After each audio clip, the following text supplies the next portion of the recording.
In this lesson, we'll discuss the election of 1804, and we'll also discuss the Embargo Act. In the election of 1804, you can clearly see on the map that Thomas Jefferson, a Democratic Republican, wins re-election very easily over his Federalist opponent, Charles Pinckney. In 1804, Jefferson wins election easily with a margin of 162 electoral votes to only 14 electoral votes for his Federalist opponent, Charles Pinckney. In the meantime, Napoleon had deliberately provoked Britain into renewing its war with France. England owned the sea, thanks to the Battle of Trafalgar, while France owned the land, thanks to the Battle of Austerlitz. As a result, American trade sank deep as England and France, unable to hurt each other, resorted to indirect blows, and the American shipping will be caught in the middle.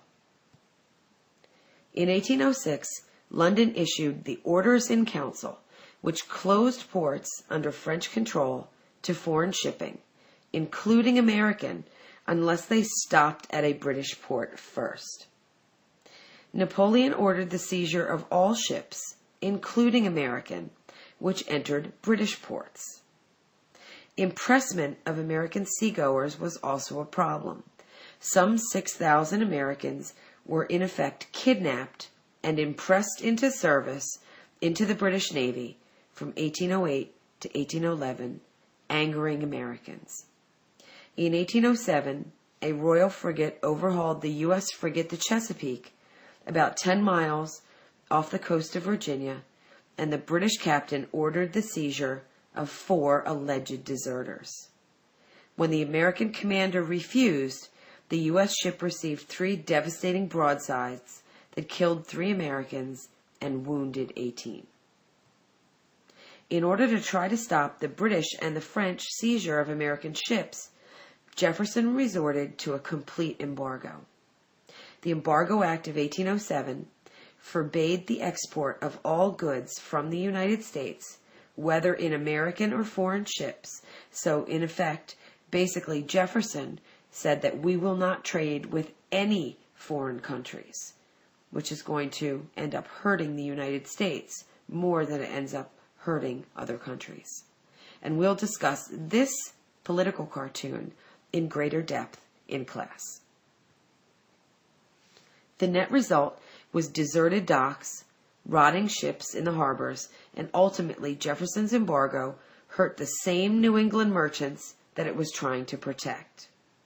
The commerce of New England was harmed more than that of France and Britain. Farmers of the South and West were alarmed by the mounting piles of unexportable cotton, grain, and tobacco as it was going to waste. Illegal trade mushroomed in 1808, where people resorted to smuggling again, as they had during the American Revolution.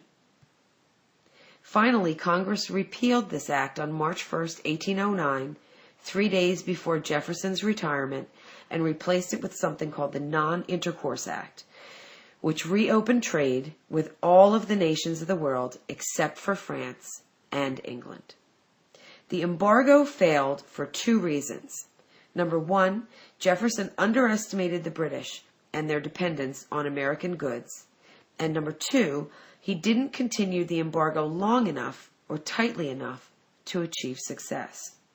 However, during this embargo, resourceful Americans also opened and reopened factories, and thus the embargo helped to promote American industrialism.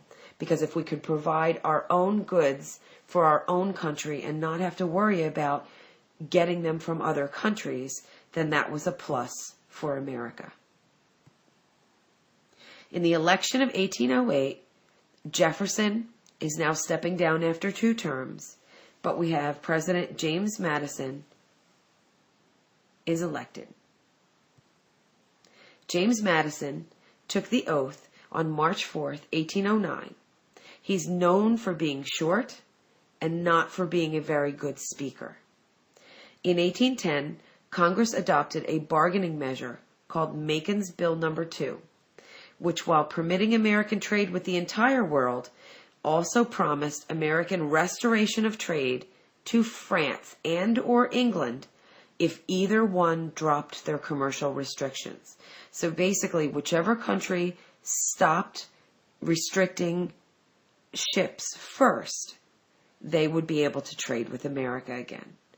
So Napoleon had his opportunity, and in August of 1810, he announced that the French commercial restrictions had been lifted, even though he really didn't abide by that.